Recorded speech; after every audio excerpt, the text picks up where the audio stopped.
Dear student, welcome back to the chapter that is moving charges and magnetism, that is the effect of current and magnetism. Today we'll discuss about this topic, that is moving coil galvanometer, which is under this chapter. And already this is the continuation of the previous topic what I have discussed in the previous video. So if you have skipped the video or did not watch the video, then go to the upper right screen on your mobile screen and tap the I button and you can watch the video what I have posted. So now under this topic moving coil galvanometer, lecture flow will be like that: galvanometer introduction, types of the galvanometer and principle of the galvanometer. Second, construction and working and theory, how it works.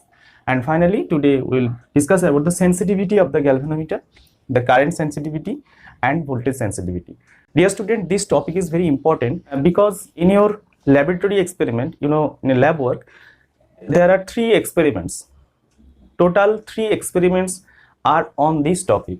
So give emphasis on this topic, give the importance, and then watch the video because it will work not only in your theory but also in your practical work.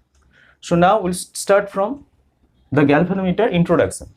So you know what is galvanometer? Galvanometer is a device. Galvanometer is an instrument by which we can detect feeble current. We can measure, we can detect the current. Sometimes we will also measure it also. So a moving coil galvanometer is a sensitive instrument. Of course it is sensitive, used for detecting small current, a feeble current in the circuit. So now if we go to the types of the galvanometer for the basis of construction, then moving coil galvanometer can be divided into 2 parts, and it will be, first part will be suspended type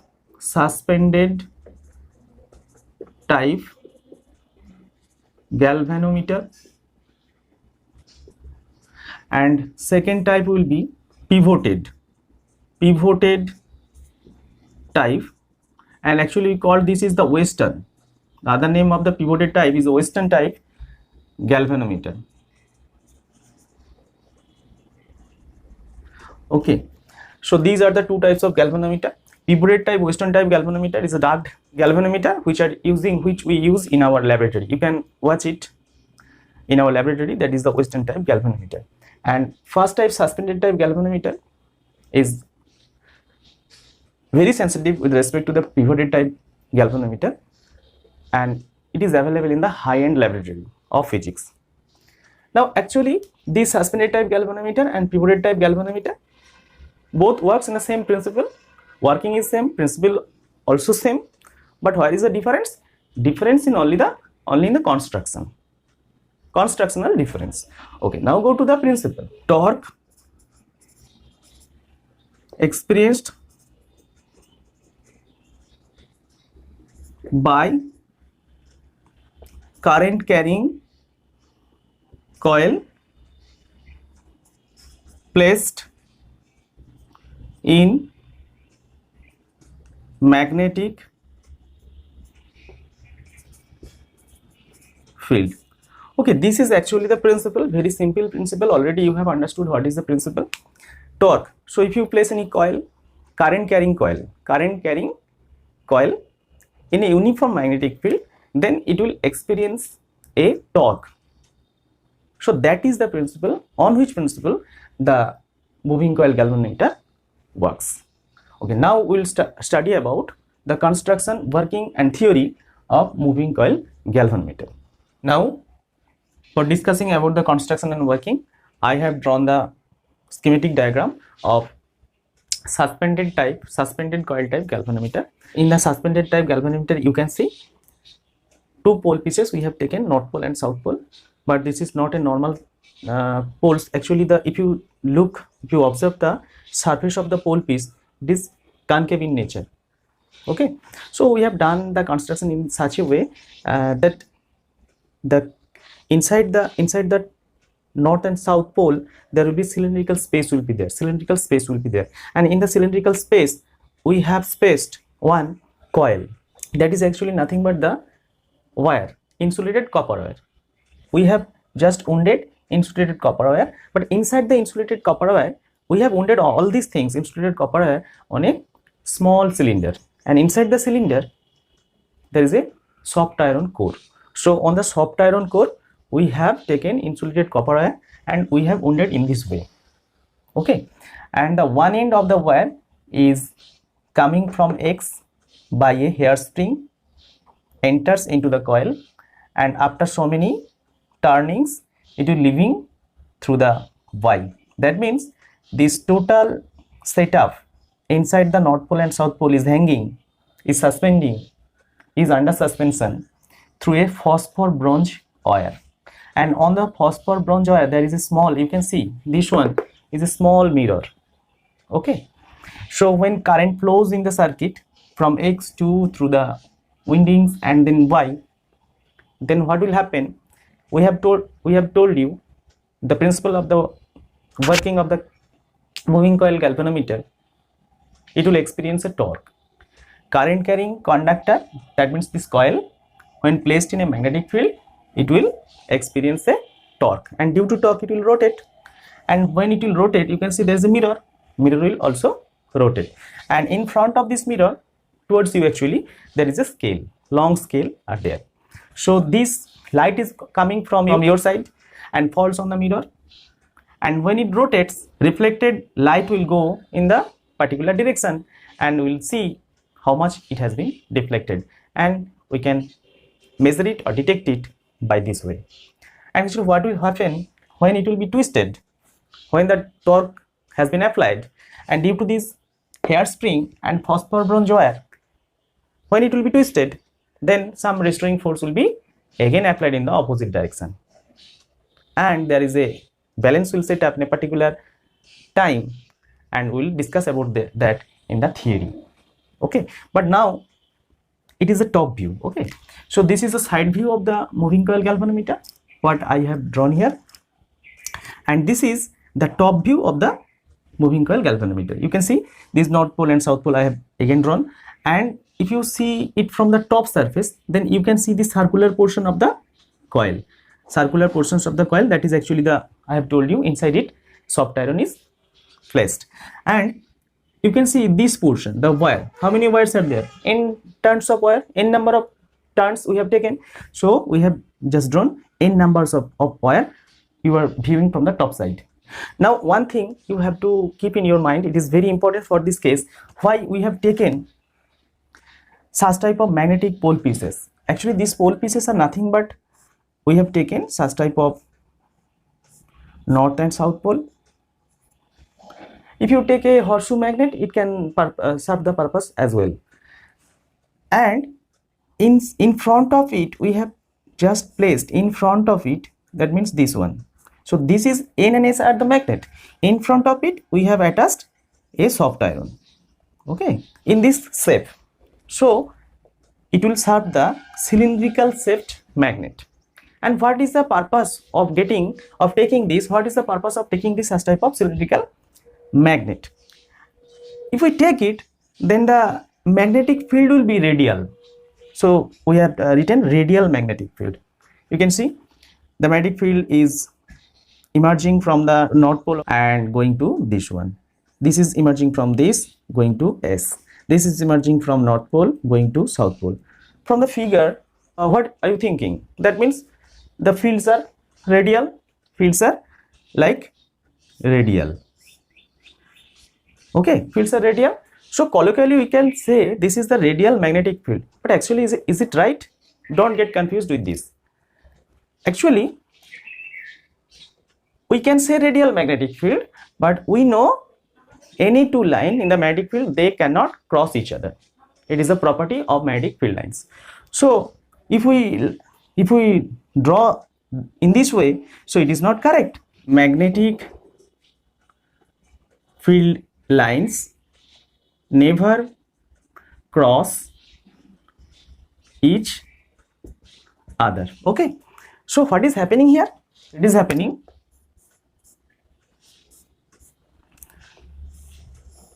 top view. So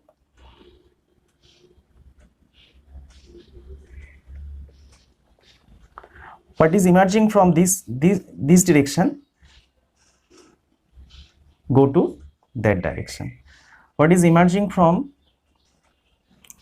this direction going to this direction. What is emerging from North Pole and South Pole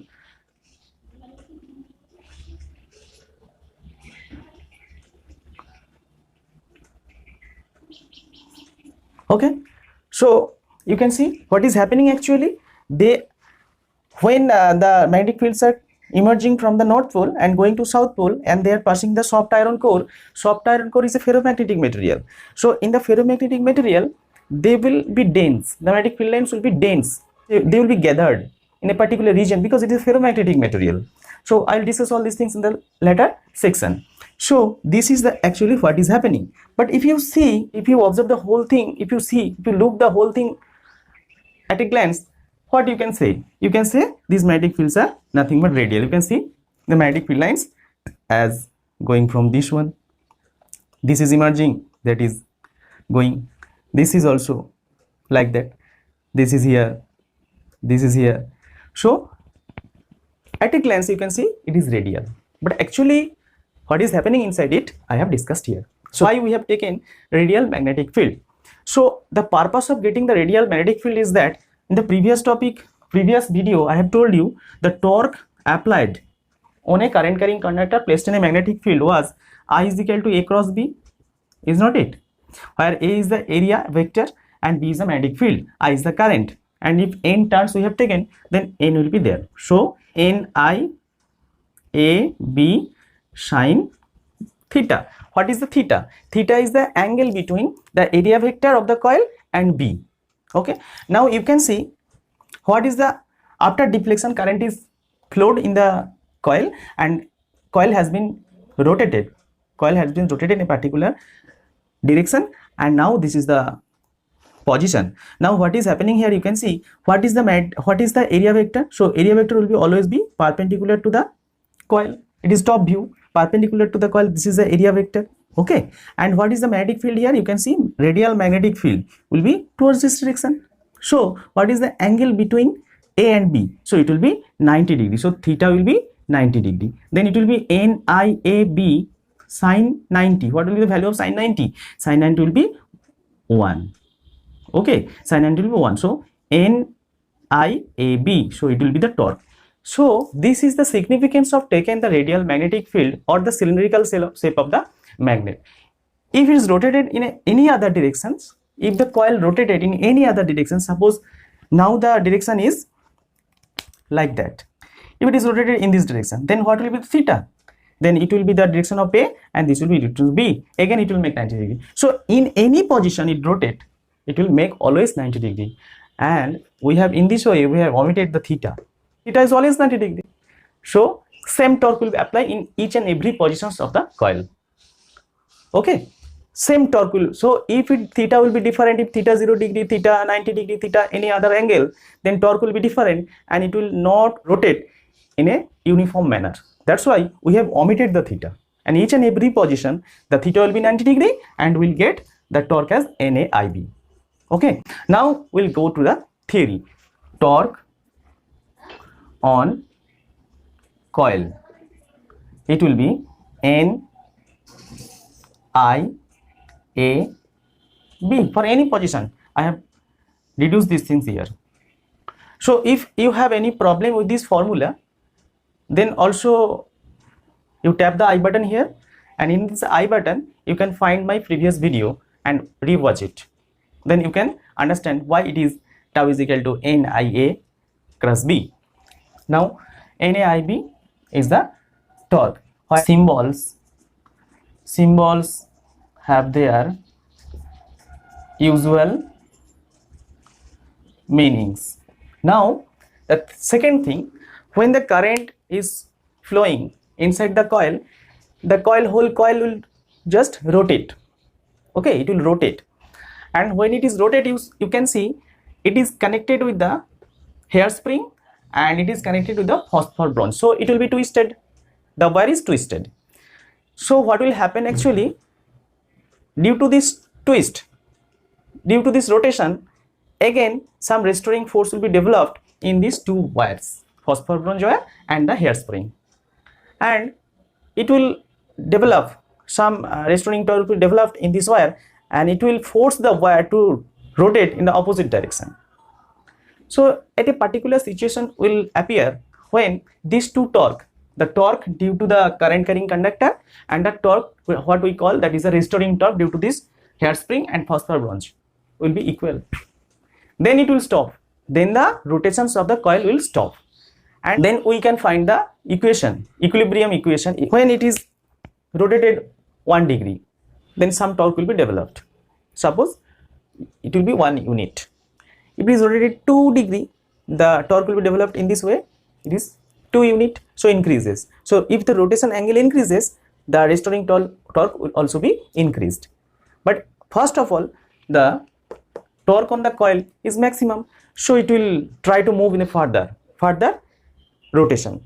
So in this way, the restoring torque will increase, and finally the situation will come. So what is restoring torque? Restoring torque is equal to, it is proportional, it will be proportional to theta, I have told you. So some constant will come, so let the constant will be k theta. Okay, k theta. So restoring torque on the coil and restoring torque. So after a particular situation will come and they will be equal, and it will be come to equilibrium position. Then we can write in equilibrium it will be NIAB is equal to k theta. Okay, so I will be equal to k theta by NAB. I will be equal to, k is a constant we have taken, n the number of turns what we have taken for the coil is constant, A is constant, B is constant, so all these things are constant. You can write I is proportional to theta. So if theta increases, I also be increased, and we can write in this way. Suppose we can write I is equal to g theta, where g is called the galvanometer constant. Galvanometer constant. Okay, so we can write I is proportional to theta. So this is the theory of galvanometer. So if theta is increased, I will also be increased. This meter, the how much is rotated, we can find out the theta, and from the linear scale what we have constructed in front of the moving coil galvanometer, and from that we can detect it and measure it, the amount of current. So this is the galvanometer. Then now we'll go to the third topic, that is the sensitivity, current sensitivity and voltage sensitivity. Now I have just rewritten the previous thing, I is equal to k theta by NAB, where I is equal to g theta, g is the galvanometer constant. So from here we can write what is theta by I. What will be theta by I? Theta by I will be NAB by K. Galvanometer is a very sensitive device. If a feeble current, small current is flows inside the wire, then it will rotate much. How it will be sensitive? Due to current and due to voltage. So what is current sensitivity? Current sensitivity is defined as the reflection produced in a galvanometer when unit current flows through it. So it will be SI is equal to theta by I. So what is theta by I here? It will be NAB by K. Okay, so this is the expression of current sensitivity. What is voltage sensitivity? The voltage sensitivity SV is defined as deflection produced in galvanometer